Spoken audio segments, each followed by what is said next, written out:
In a moonlit cemetery, an unsettling scene unfolds as an elderly man named Flugger meticulously excavates a grave adorned with sacred symbols. His discovery, a human skull, unleashes an otherworldly white mist that sends him stumbling backward. Rather than fleeing in terror, Flugger's face splits into a triumphant laugh, as if completing a sinister quest. The story then whisks us away to the ordinary world of Kelly, a teenage boy whose simple trip to the local store becomes anything but routine. His heart skips a beat when he spots Dominique, his longtime crush and childhood friend, but his courage fails him before he can approach her. Little does he know his day is about to take a darker turn. Outside, Kelly's peculiar habit of consuming paper and unusual materials makes him an easy target for bullies. Their cruel taunting escalates until Dominique, like an unexpected guardian angel, steps in to defend him.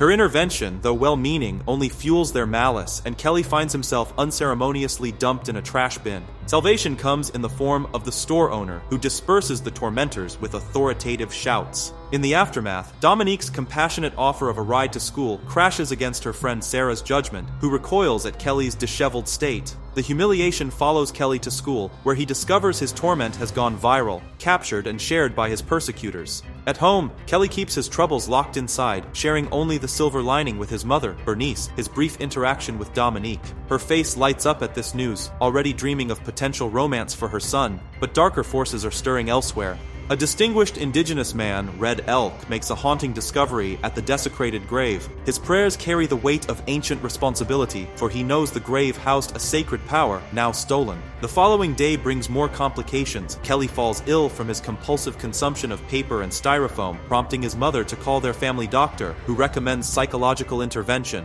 Meanwhile, Flugger resurfaces in town, wielding mysterious healing abilities. A demonstration with an elderly woman's joint pain catches Bernice's attention, kindling hope for her son's condition. But just as she leaves to fetch her car, Red Elk confronts Flugger with a chilling warning: these powers were never meant for him. The confrontation between Red Elk and Flugger takes an unexpected turn. Despite Red Elk's generous offer to help remove the stolen healing powers, Flugger's stubborn refusal leads to a violent clash. In a twist of dark irony, Red Elk finds himself injured by the very powers he once guarded. The scene shifts to Bernice's house, where Flugger's attempt to heal Kelly goes horribly wrong. A mysterious pain forces him to retreat, leading to a suspicious bathroom break where he downs an unknown drug. His second attempt proves fatal, a botched healing that leaves Kelly with a cigarette burn before Flugger collapses, his life extinguished on the spot. Yet, from this tragedy springs something extraordinary. Kelly rises, filled with unprecedented vitality, while police chalk up Flugger's death to simple heart failure. But the truth is far more complex. The mysterious burn on Kelly's chest vanishes, marking the beginning of profound physical changes. Unknown to all, Flugger's healing powers have found a new vessel in Kelly. The following day brings revelations that defy belief. While fixing his bike, Kelly witnesses his cut finger heal instantaneously, a phenomenon his skeptical mother dismisses. His transformation catches the attention of Dominique and Sarah, who marvel at his improved appearance. But it's the confrontation with Reed, his bully's brother, that truly showcases the extent of his new abilities. In a bizarre turn of events, Reed's unprovoked attack backfires spectacularly. Each blow he lands rebounds, leaving him injured while Kelly stands unscathed. Even a wooden block proves useless against Kelly's newfound invulnerability, sending Reed fleeing with a bloodied face.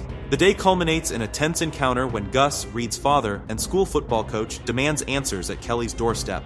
The conversation quickly escalates into an argument with Bernice, ending with her firmly shutting the door on his protests. In its aftermath, Kelly finally opens up to his mother about his extraordinary gift, the power to redirect harm. With quiet confidence, he demonstrates his ability using a lighter's flame, proving that they need never fear harm again. Teenage fantasies take a supernatural twist in Kelly's classroom when a simple hairband belonging to Dominique triggers an avalanche of intimate daydreams.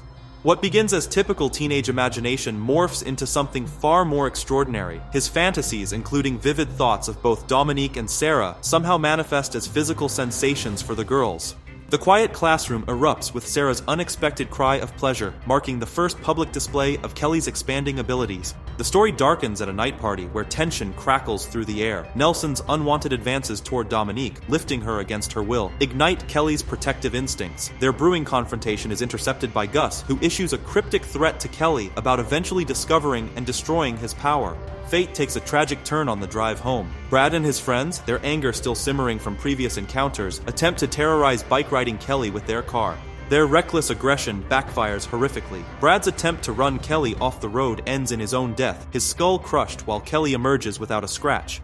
In the chaos that follows, Kelly confides his secret to Dominique, while Nelson and his crew craft a false narrative for Officer Adler, claiming Brad swerved to protect Kelly.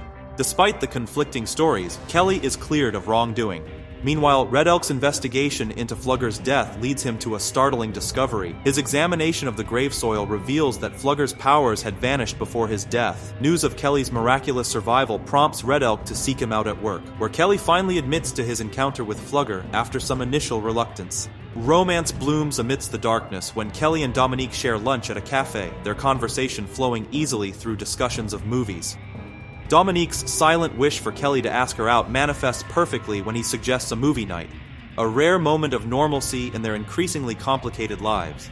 But darkness lurks on the horizon. Nelson and his friends, unable to accept Brad's death and Kelly's apparent prosperity, begin plotting their revenge. Their sinister plans take shape as they study the daily routines of Kelly and his mother Bernice. A cruel twist of fate unfolds on what should have been an ordinary evening. Bernice's illness keeps her home from her night shift, and Kelly, ever the dutiful son, ventures into town for medicine. In the shadows, Nelson's gang lurks with malicious intent. Their fatal mistake, mistaking Kelly's departure for Bernice's, leads to an act of horrifying recklessness. The sound of their truck engine masks the terror unfolding as they hook Kelly's trailer to their vehicle, unaware that Bernice lies inside. The violent jerk of the trailer sends her tumbling from her couch, and in their panic to flee, they leave the chain attached to their truck, having already wreaked havoc on the structure. The true horror begins when a ruptured gas pipe fills the trailer with invisible danger. Bernice's desperate attempt to escape becomes her final moments as she stumbles, the fallen lamp igniting the gas-filled air into an inferno. When Kelly returns, his superhuman abilities prove worthless against the cruelest opponent of all, time. He reaches his mother too late, leaving him with nothing but ashes and grief. Officer Adler's discovery of Kelly's burns leads to an unexpected hospital visit where Red Elk emerges from the shadows to share the truth about Kelly's powers.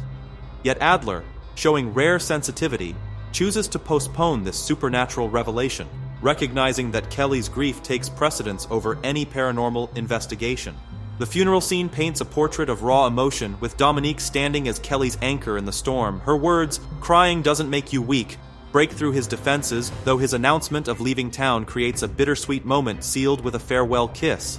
Desperation drives Kelly to Flugger's grave, where he attempts to rid himself of his powers through a desperate act, consuming weeds growing from the cursed soil. The attempt backfires violently, leaving him retching while Sarah watches unseen, a silent witness to his despair. The story takes an investigative turn during Kelly's ride with Officer Adler to social services. A crucial detail about the trailer's collapse preceding the gas explosion ignites Kelly's suspicions. The realization dawns: his mother's death was no accident but a deliberate act of violence. Vengeance and indifference collide on an open road. While Nelson's group cruises toward the riverbank, their laughter mocking their deadly deed, fate arranges a passing encounter with Adler's car. Their taunts become their undoing. The sight of their truck ignites recognition in Kelly's eyes, and in an instant, he's out of Adler's moving vehicle, rage fueling his pursuit. The riverbank scene unfolds like a Greek tragedy. Tucker splashes playfully in the water, his friends casually tossing stones, unaware of the dark figure approaching. Kelly's method is calculated and cruel. Tucker's own shirt becomes the weapon of his demise. The others can only watch in helpless horror as their friend struggles beneath the surface, their desperate rescue attempts futile. Kelly emerges from the shadows to claim his deadly handiwork, but Adler's timely arrival forces him to flee, leaving behind shocked survivors who struggle to explain the inexplicable to an increasingly suspicious officer. Under cover of darkness, Kelly seeks out Dominique, bearing the weight of his dark confession. Her response offers a path to justice rather than vengeance, a suggestion to pursue confessions over violence. Their tender moment suggests hope for redemption, and Kelly seemingly accepts her wisdom. But the next day reveals Kelly's true intentions. His calculated provocation of Tony, targeting the bully's relationship with Sarah, proves his commitment to revenge remains unchanged. The confrontation spirals into horror when Tony, pushed beyond endurance, hurls acid at Kelly. The powers that protected Kelly now serve as a deadly mirror, reflecting the attack back onto Tony, who falls victim to his own violent impulse. Dominique witnesses this manipulation of fate with growing horror. Her fury at Kelly's deliberate orchestration of Tony's death shatters their connection, driving Kelly away with the weight of yet another death on his conscience. Darkness breeds darker plots as Sarah and Nelson's paths converge in the night. Her revelation about the cemetery vine that once weakened Kelly sparks a desperate plan, sending them on a midnight mission to the graveyard to harvest their weapon.